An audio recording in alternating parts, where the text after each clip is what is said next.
Bridgeway Community Church.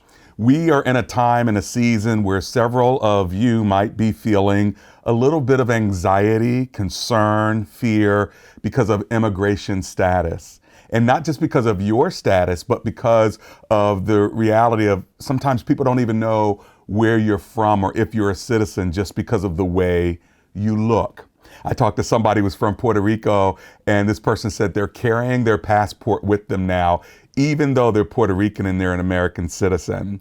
I know somebody else who is from Canada, and as a white person from Canada, they're carrying their papers with them. I know a Jamaican guy on our staff that was born here, raised here, and he's making sure he has his license and his passport just in case. So if ICE, which stands for the Immigration and Custom Enforcement Agency, were to come into schools or churches or hospitals, which now it's been reported that they can, they have, and they will, we just want to make sure that our church is prepared. Why?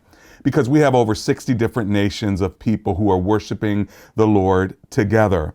And we want to make sure that we are also compliant with the laws of the land. And so indeed, ICE is allowed to come into the doors of Bridgeway Community Church, and they are allowed in the public areas. That's the lobby, that's the sanctuary, our parking lot. However, they're not allowed in private and restricted areas. So if you encounter someone from ICE asking you any questions, know your rights. And your rights are you have the right to remain silent. So just exercise that and say, I have the right to remain silent. And then also, if they ask any questions, just refer them to the Chief Operations Officer, Frank Eastham.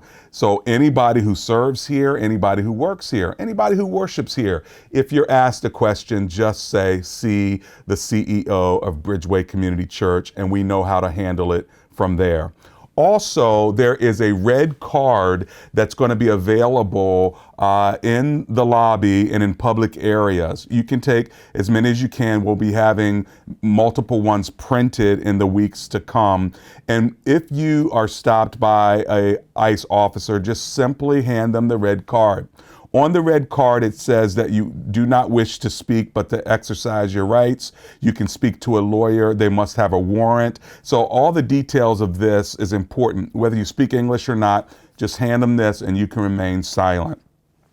Also on the back, it tells you what your rights are. So even if you're not at Bridgeway and you're home, you do not have to answer the door. You do not have to answer any questions. You do not have to sign anything unless there is a warrant.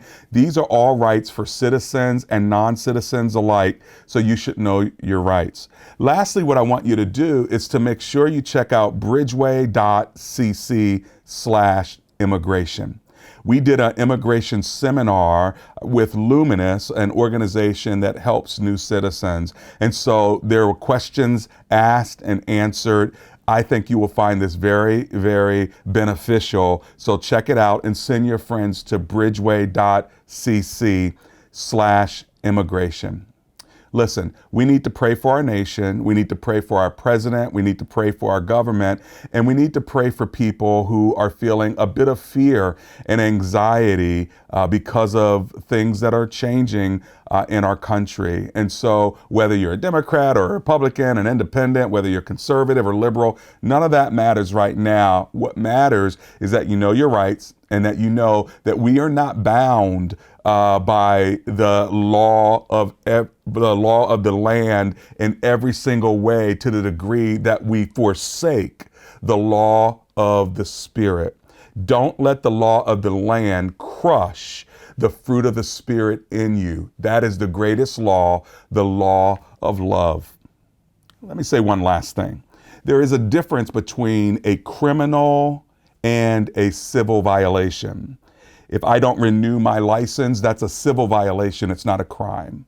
If I get pulled over for speeding 10 miles an hour over the limit, that's a civil violation. I'm not a criminal. If I drive off and they chase me, now I've become a criminal. And so just because someone is here and maybe their visa lapsed, that doesn't make a person a criminal. It's a civil violation. And it's important to understand the difference even in our language so we don't call people criminals if they haven't committed crimes. There's a legal code for what a criminal is.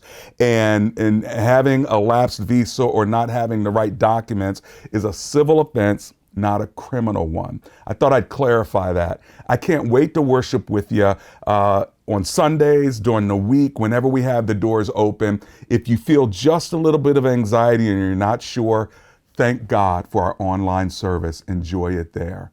Until we meet again, may the Lord be with you. Amen and amen.